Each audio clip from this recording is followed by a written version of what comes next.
नमस्कार, आप देख रहे हैं अपना बिहार और आपके साथ मैं हूं विवेक। पटना में राबड़ी आवास के बाहर दो पुलिसकर्मियों के बीच भिड़ंत हो गई। दोनों के बीच तू मैमे की तस्वीरें भी सामने आ गई हैं। एक राबड़ी आवास पर तैनात सुरक्षाकर्मी है तो दूसरे सचिवालय थाने के एसएचओ बताए जा रहे हैं। सुरक्षाकर्मी का कहना है कि सचिवालय एसएचओ इसी तरह से अक्सर करते हैं और आने वाले समर्थक के लिए गलत शब्दों का इस्तेमाल करते हैं।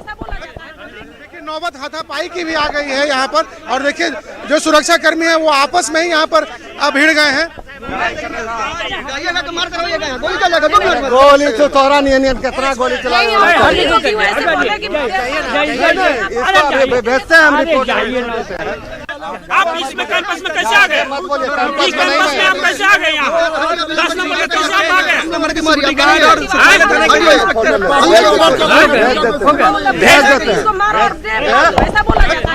देखिए नौबत हाथापाई की भी आ गई है यहाँ पर, और देखिए जो सुरक्षा कर्मी है वो आपस में ही यहाँ पर भिड़ गए हैं।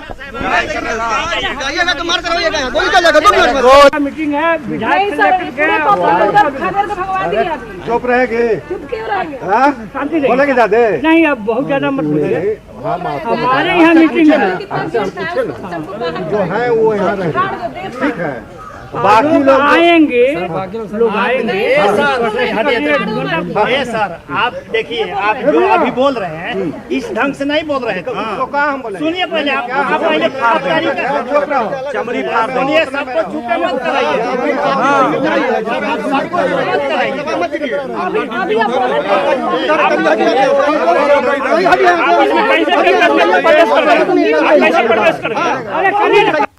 इस वक्त हम 10 सर्कुलर रोड राबड़ी देवी आवास के बाहर का नजारा दिखा रहे हैं। देखिए जो सुरक्षा कर्मी है वही आपस में यहाँ पर भिड़ चुके हैं। जो सचिवालय थाने की पुलिस है वो यहाँ पर मौजूद है, और दूसरी ओर तेजस्वी आवास या फिर कह लें कि राबड़ी देवी के आवास में जो सुरक्षा कर्मी है वो यहाँ पर भिड़े हुए हैं। और खास तौर पर देखिए इन दोनों के बीच तू मैमे हो रही है और आपत्तिजनक शब्दों का यहाँ इस्तेमाल भी किया जा रहा है। और ये देखिए यहाँ पर किस तरीके की यहाँ पर तस्वीर। आप इसमें कैंपस में कैसे आ गए? इस कैंपस में आप कैसे आ गए? यहाँ 10 नंबर के कैसे आप आ गए?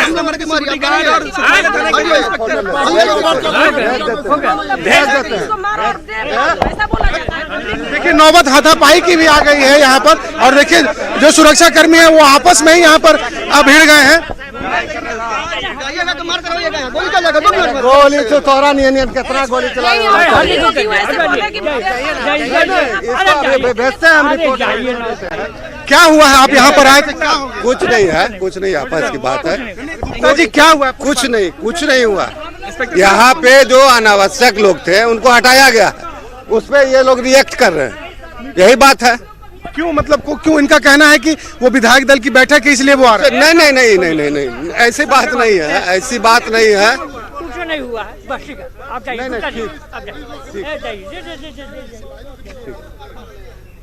तो देखिए जो पुलिस है जिसकी ड्यूटी यहाँ पर लगाई गई थी ताकि सीएम हाउस भी है और यहाँ पर राबड़ी देवी का आवास भी है, इसलिए कोई हंगामा न हो।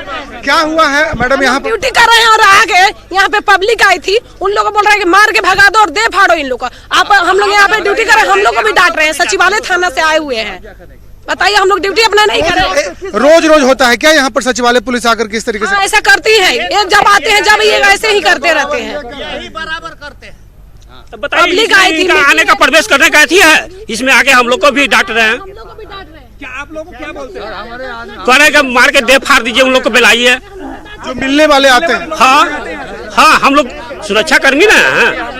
तो देखिए ये राबड़ी देवी के आवास के बाहर जो सुरक्षा कर्मी है उनका कहना है कि जो लोग तेजस्वी यादव से मिलने आते हैं उन्हें सचिवालय पुलिस यहाँ से जबरन हटा देती है। आज भी चूंकि यहाँ विधायक दल की बैठक है और बैठक में कई लोग यहाँ आ रहे हैं, तो उन लोगों को पुलिस कह रही है कि यहाँ से हटाया जाए, जिसको लेकर के राबड़ी आवास के सुरक्षा कर्मियों में और सचिवालय थाने की पुलिस में जमकर तू मैमे हुई, बात हाथापाई तक पहुंच चुकी है। कैमरा पर्सन मनीष के साथ शैलेंद्र, न्यूज़ 18 पटना। वहीं हंगामा मामले में आरजेडी नेता भोला यादव का कहना है कि दोषी पुलिस वाले पर कार्रवाई हो। कार्रवाई इन लोगों ने किया है तो निश्चित रूप से गलत है, क्योंकि जब नेता प्रतिपक्ष है तो इनके बाद इनसे मिलने के लिए बिहार के जितने भी पीड़ित लोग हैं, फरियादी हैं, वो आएंगे और सरकार के जो गलत नीति है, गलत कार्यक्रम है, गलत काम है, उसके बारे में इनको बताने के लिए आएंगे। इसके लिए यदि कोई पुलिसकर्मी इनसे मिलने के लिए रोकता है तो दैट इज वेरी रॉन्ग। इसकी जितनी भी निंदा की जाए कम है। इधर शिक्षक अभ्यर्थियों के धरना प्रदर्शन पर सियासत जारी है। अभ्यर्थियों का कहना है कि हमें अपनी मांगों से मतलब है, किसी की राजनीति से कोई लेना देना नहीं। उन्होंने सरकार से मांग की है कि उनकी मांगों पर उचित निर्देश दें और जल्द से जल्द काउंसलिंग की तारीख बताएं।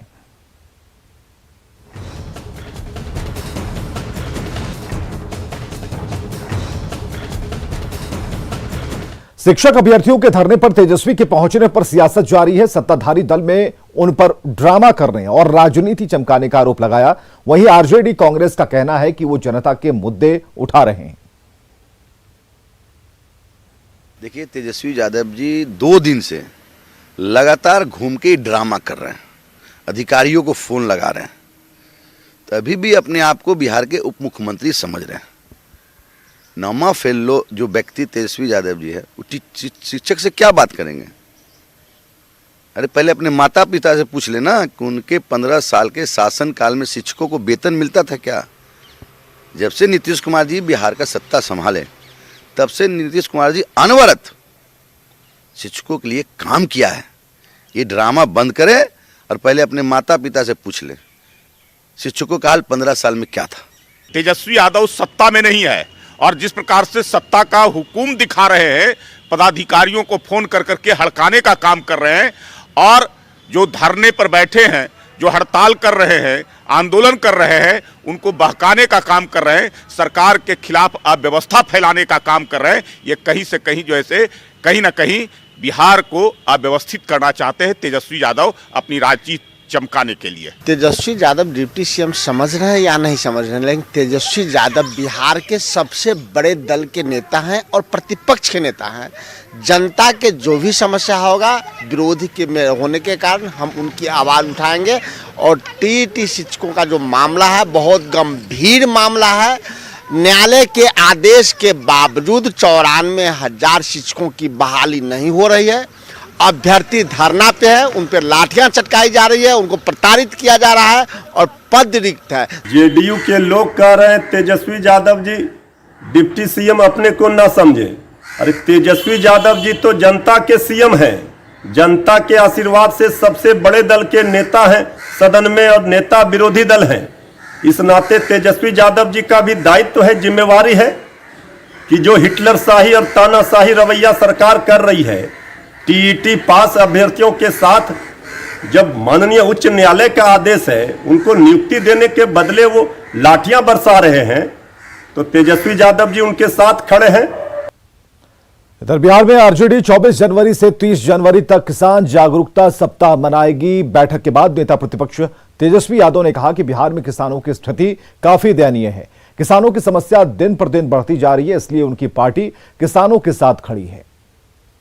अभी हमारे महागठबंधन के साथी घटक दलों के साथ और 24 तारीख को कर्पूरी जयंती से लेकर के 30 तारीख तक जो शहादत दिवस है, जो एक सप्ताह का किसान जागरूक सप्ताह के रूप में हम लोग मनाएंगे, जहां किसान विरोधी बिल काला कानून के खिलाफ लोगों को, खास तौर पे बिहार के किसानों को जागरूक किया जाएगा। पूरा देश इस कानून के खिलाफ है और पूरा बिहार नीतीश कुमार जी का जो निर्णय रहा 2006 में एपीएमसी को रद्द करने का, बाजार समिति को ख़त्म करने का, मंडियों व्यवस्था को ख़त्म करने का, उसके खिलाफ आने वाले 24 से 30 तारीख को जो होने वाली जो मानव श्रृंखला है 30 तारीख को, उसमें विरोध जो है वो प्रकट करेगी। अनियोजित कार्यपालक सहायकों ने पटना के इको पार्क में नियोजन की मांग को लेकर प्रदर्शन किया। प्रतिबंधित क्षेत्र होने की वजह से सचिवालय थाने की पुलिस ने प्रदर्शन कर रहे कार्यपालक सहायकों को चेतावनी देकर गर्दनीबाग भेज दिया। अभ्यर्थियों का आरोप है कि बिहार प्रशासनिक मिशन ने कार्यपालक सहायकों के लिए 2018 में लिखित और टाइपिंग की परीक्षा ली थी, लेकिन 3 साल होने के बाद भी 70% अभ्यर्थियों का नियोजन नहीं हो सका। नियोजन की मांग को लेकर और नियोजित कार्यपालक सहायक प्रदर्शन करने पहुंचे हैं और इस वक्त आपको पटना के इको पार्क की तस्वीर दिखा रहे हैं कि देखिए बड़ी संख्या में जो अभ्यर्थी हैं यहां पर पहुंचे हैं। हालांकि पुलिस पहुंच गई है यहां पर और पुलिस ने परमिशन नहीं दिया है यहां प्रोटेस्ट करने का, जिसके बाद देख सकते हैं कि बड़ी संख्या में जो अभ्यर्थी आए हैं उन्हें रोका गया है। मैडम क्या लग रहा है, ये लोग प्रोटेस्ट करने के लिए पहुंचे हैं? प्रोटेस्ट करने के लिए सर एक सही जगह बनी हुई है, मांगे अपनी जगह है, नियम अपनी जगह है। आप सभी को पता है कि ये प्रतिबंधित क्षेत्र है, यहाँ पे इस तरह से भीड़ लगाना वो भी कोरोना काल में बिल्कुल गलत है। इसलिए मेरा मानना यही है कि इन लोगों को सही जगह पे जाकर के अपनी मांग रखनी चाहिए ताकि इन लोगों का मांग जो भी है या जो भी करियर है वो सही जगह जाए। तो क्या ये लोगों ने कोई परमिशन नहीं लिया था? बिल्कुल, इन लोगों ने कोई हमारे थाने क्षेत्र में कोई जानकारी नहीं थी, इन लोगों ने कोई परमिशन भी नहीं लिया है और ना ही इन लोगों के पास परमिशन की कोई पेपर्स है। तो हमारे अनुसार अगर यहाँ पे कोई भी इस तरह का कोई भी मोशन अगर आगे बढ़ता है तो इसके लिए हम लोग जिम्मेदार नहीं होंगे। सब इस वार्निंग दिया गया है, जरा हम बात कर लेते हैं क्या डिमांड है आप लोगों का? सर हम लोग को सर पैनल 2 साल से हम लोग बना हुआ है, एग्जाम फाइट किए हैं सारे जिला में, बिहार के सारे जिला में पैनल बना था। पैनल बनने के बाद हम लोग का एग्जाम फाइट किए थे, पैनल बन गया, उसके बाद उस पैनल से कुछ लोग का ज्वाइनिंग भी किया गया और कुछ लोग का ज्वाइनिंग किया गया और कुछ लोगों का पैनल रद्द कर दिया। तो फिर मधुबनी से आए हैं। मधुबनी से आए हैं, क्या डिमांड है? हम लोग का डिमांड है कि हम लोग को जो अनियोजित कार्यपालक सहायक है उन लोग का जल्दी से नियोजन हो। दिए हैं कि हम लोग जो है जो मूल विज्ञापन में वैधता है कार्यपालक सहायक का वो 3 साल है, उसके साथ छेड़छाड़ किया जा रहा है और एक बेल्ट्रन कंपनी है जिसको बढ़ावा दिया जा रहा है, जो कि हम लोगों के जिला में अधियाचना ऑलरेडी कार्यपालक सहायक का भेजा गया है। वो प्रक्रिया लगभग 2 महीना से कंप्लीट नहीं हुआ है। आप लोग इंतजार कर रहे हैं? हम लोग काफी दिनों से 2 साल से परेशान हैं और नियोजन नहीं हो रहा। प्राइवेट कंपनी के हाथों जो है सरकार जो है बेचने का काम कर रही है। अब तक मांगे पूरी नहीं हुई है, नतीजा सभी लोग आज पटना पहुंचे हैं। हालांकि यहां पर परमिशन नहीं दिया गया है, जिसके बाद अभ्यर्थी गोलबंद हो रहे हैं और बिहार प्रशासनिक मिशन के खिलाफ लगातार आंदोलन करने की चेतावनी दे रहे हैं। रजनीश कुमार, न्यूज 18 पटना।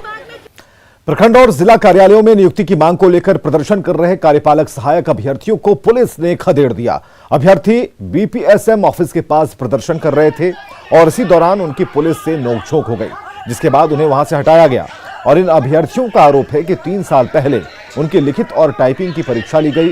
परीक्षा में उत्तीर्ण होने के बावजूद 70% अभ्यर्थियों का अब तक नियोजन नहीं किया गया।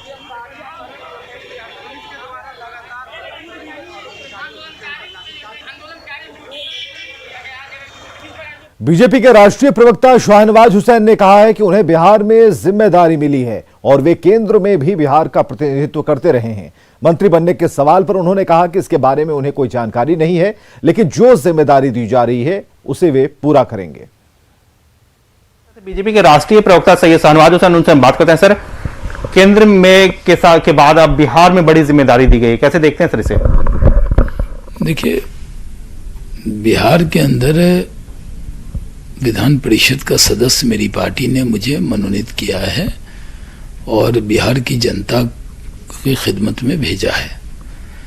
मैं पार्टी का काम कर रहा हूं, लेकिन प्रधानमंत्री जी का, अमित शाह जी का और नड्डा जी का बहुत धन्यवाद करता हूं कि उन्होंने इस जिम्मेदारी के लायक मुझे समझा है।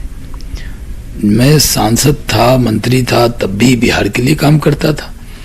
जब पिछले 6-7 साल से मैं पार्लियामेंट्री पॉलिटिक्स में नहीं था, तब भी बिहार की आवाज को बुलंद करता था। हाँ, पार्लियामेंट या किसी सदन में नहीं करता था। तो भूमिका सिर्फ इतनी बदली है कि मैं सदन में भी अपनी बात रख सकूंगा।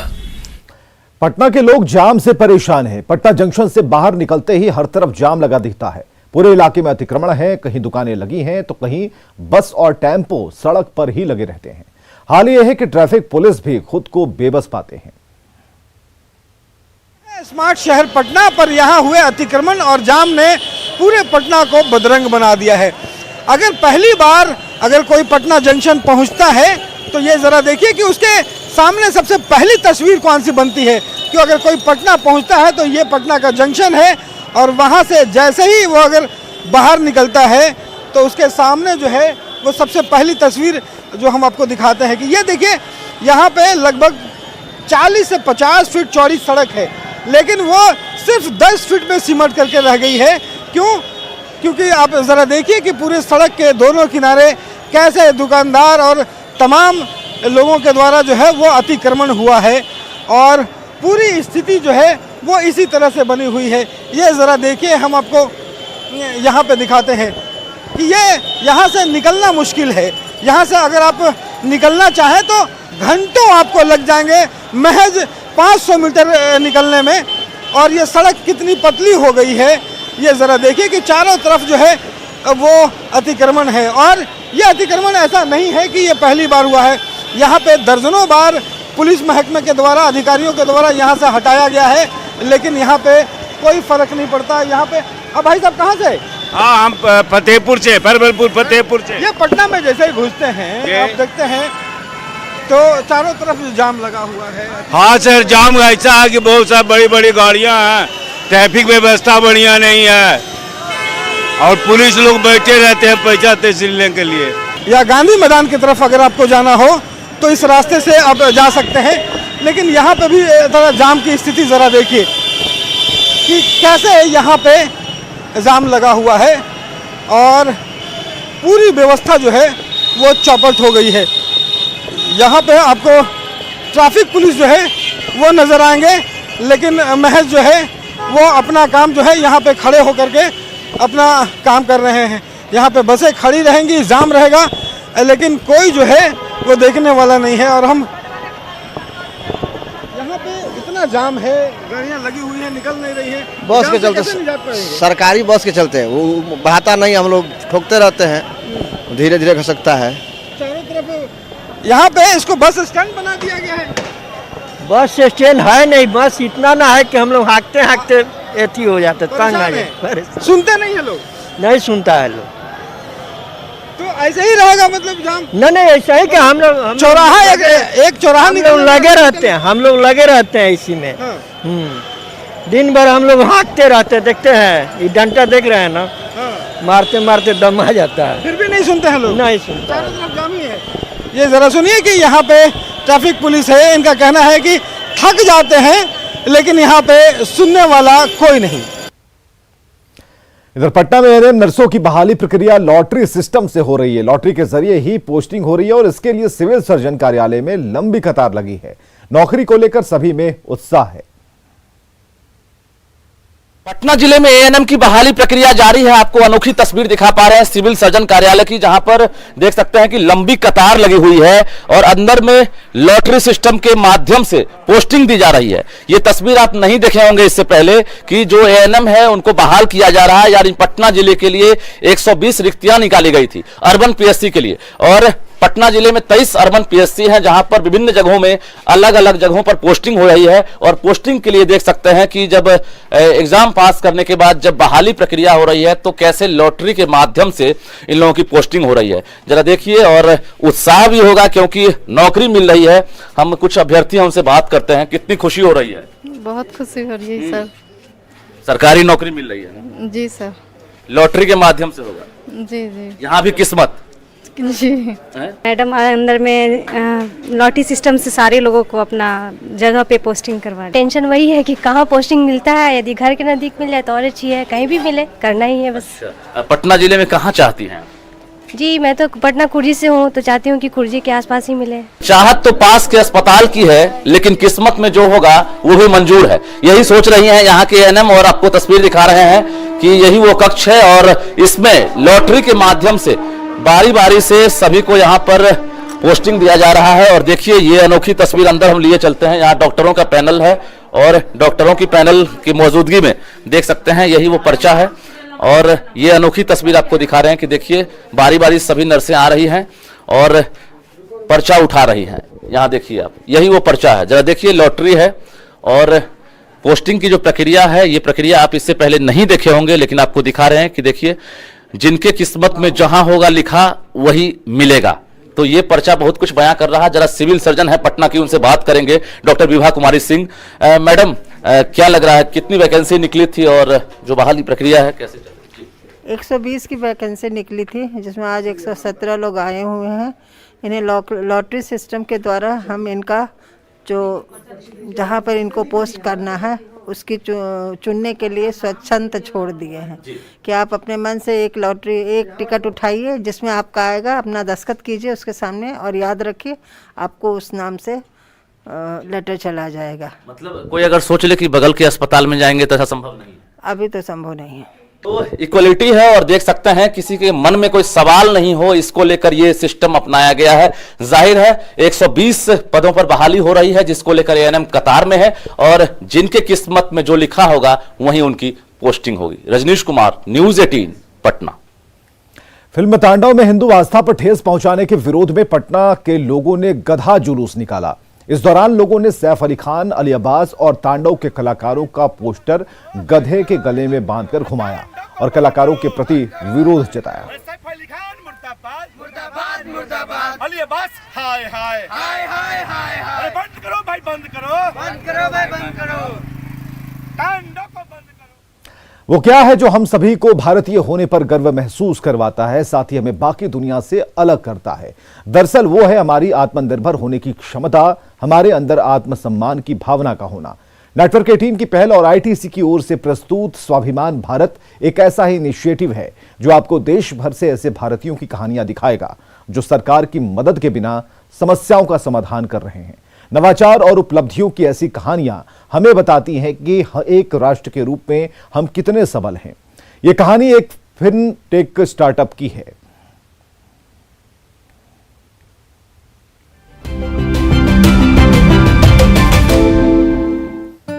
रोहित सेन और नूपुर गुप्ता कभी गोल्डमैन सैक्स में सहयोगी थे। इन्होंने नीरा शुरू करने के लिए अपनी हाई प्रोफाइल नौकरियां छोड़ दी। नीरा एक ऐसा फिनटेक स्टार्टअप है जिसका उद्देश्य निम्न मध्यम वर्गों को ऋण देकर संबल बनाना है। We used to work with European fintechs, and that's where we saw the idea of using data and technology to solve problems in the finance space.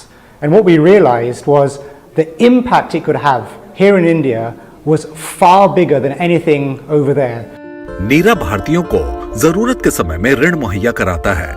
यह एक अच्छा क्रेडिट स्कोर रखने वाले लोगों को कम ब्याज दरों पर ऋण देता है। यह उन लोगों को भी उधार देता है जिनके पास क्रेडिट स्कोर नहीं होता और साथ ही वो जो पहली बार कर्ज लेने आते हैं। नीरा अपने ऐप बेस्ड क्रेडिट लाइन के माध्यम से 1 वर्ष के लिए 1 लाख रुपए तक का ऋण देता है। हमने कस्टमर्स के साथ खूब सारा टाइम स्पेंड करना शुरू करा, समझना शुरू करा कि उनकी कैसी लाइफ है, क्या ज़रूरतें होती हैं जो उन्हें नीरा के पास लाती हैं। तो एक बार जब हमारी अच्छी अंडरस्टैंडिंग डेवलप हो गई, उसके बाद प्रोडक्ट मार्केट फिट ढूंढना ज़्यादा मुश्किल नहीं था। नीरा दरअसल आर्थिक कठिनाइयों से जूझ रहे भारतीय श्रमिकों की मदद कर रहा है और यही है असली स्वाभिमानी रास्ता।